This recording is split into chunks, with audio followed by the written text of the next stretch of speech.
Live TV, सच सबसे आगे।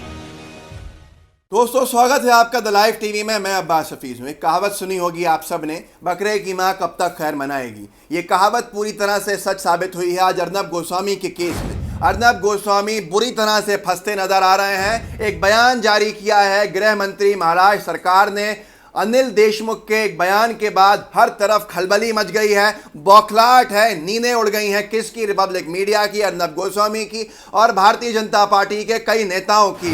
एक 2 साल पुराना केस को दोबारा सीआईडी को दिया गया है। सीआईडी को जांच के आदेश दिए गए हैं। मामला क्या है? अनिल देशमुख ने अपने ट्विटर के ऊपर लिखा कि अदन्या नायक ने मुझसे शिकायत करी अपने पिता के और अपनी दादी के सुसाइड के संबंध के अंदर। उनका कहना है कि अलीबाग थाने की शिकायत है और रायगढ़ पुलिस ने इस पे 2 साल में कोई कार्रवाई नहीं की है। अर्नब गोस्वामी पे कोई कार्रवाई नहीं हुई है, कोई जांच नहीं हुई है। लिहाजा मैं नए सिरे से, अनिल देशमुख का कहना है कि वो नए सिरे से इसको सीआईडी को सौंप रहे हैं और सीआईडी जांच करके अपनी रिपोर्ट देगी। इससे अर्नब गोस्वामी की नींद उड़ गई है, क्योंकि ये फंसने वाला केस है। 5 करोड़ 40 लाख का ये केस है।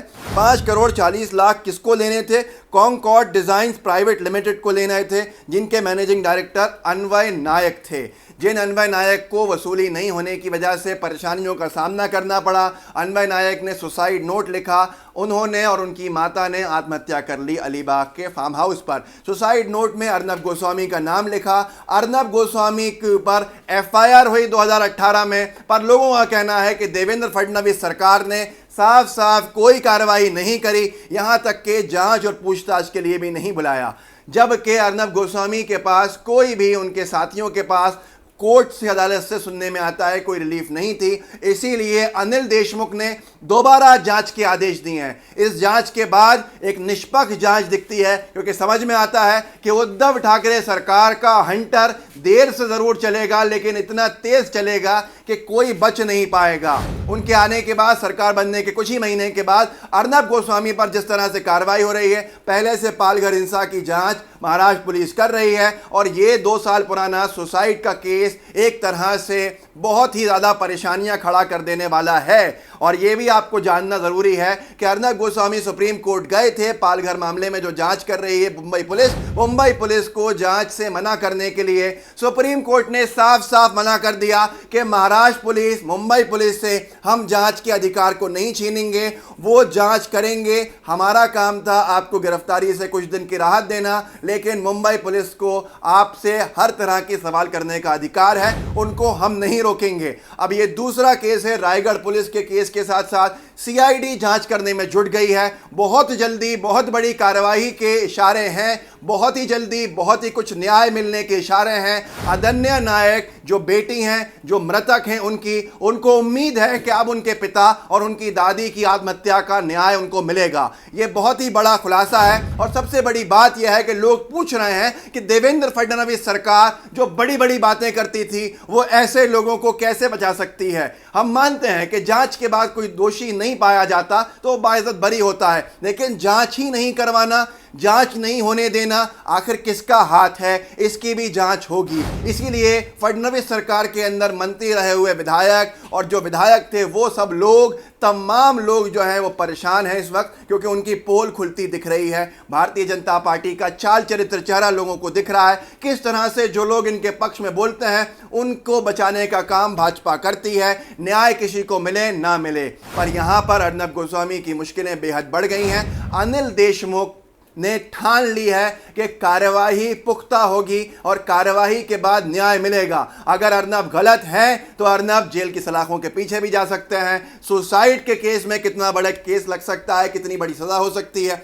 इसका आप अंदाजा लगा सकते हैं। 2 लोगों की जान चले गई। उस जान जाने का आरोप अर्नब गोस्वामी के ऊपर है और रायगढ़ पुलिस ने फडणवीस सरकार में 2 साल से कोई जांच नहीं की थी। पर अब अनिल देशमुख के बयान के बाद खलबली है, बौखलाहट है और न्याय मिलने की अदन्या नायक परिवार को पूरी उम्मीद है। पर आपसे एक ही विनती है कि मेहरबानी करके अनभक्ति छोड़ दीजिए, क्योंकि आपको बार बार हम दिखाते हैं कि कैसे भाजपा लोगों को बचाती है, जो उनके साथ खड़े हैं और जो भाजपा के विरोध में खड़े हैं उनके ऊपर किस तरह से झूठे मुकदमे लगवा के जेल में डाल दिया जाता है, जो सीएए एनआरसी के वक्त देखा ऐसा लोगों का कहना है। और हमको भी मानने पे ये बातें मजबूर करती हैं क्योंकि साफ दिख रहा है।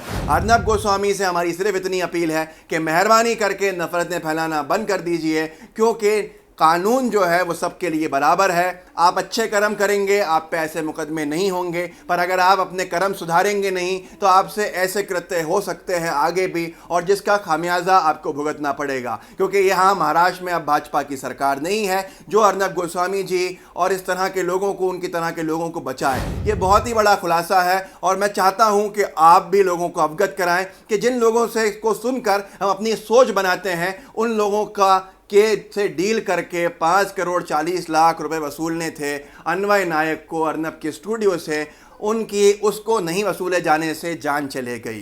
ये बहुत ही बड़ी बात है। उसी स्टूडियो से हम सुनकर अपना ध्यान बनाते हैं, अपना जहन बनाते हैं और भाजपा के लिए मन बनाते हैं, जबकि साफ साफ दिखता है कि ये चैनल अर्नब जी आजकल सिर्फ और सिर्फ भारतीय जनता पार्टी के पक्ष में बोलते हैं। अगर आपको लगता है कि हम सही काम कर रहे हैं तो हमारे वीडियो को शेयर कीजिएगा, चैनल को सब्सक्राइब कीजिएगा। मेरी फिर आपसे विनती है, बेल आइकन ज़रूर दबाइएगा, क्योंकि नोटिफिकेशंस नहीं जाते तो आपको अपडेट नहीं होता कि कौन सा वीडियो हमने डाला है। जय हिंद, जय भारत। द लाइव टीवी, सच सबसे आगे।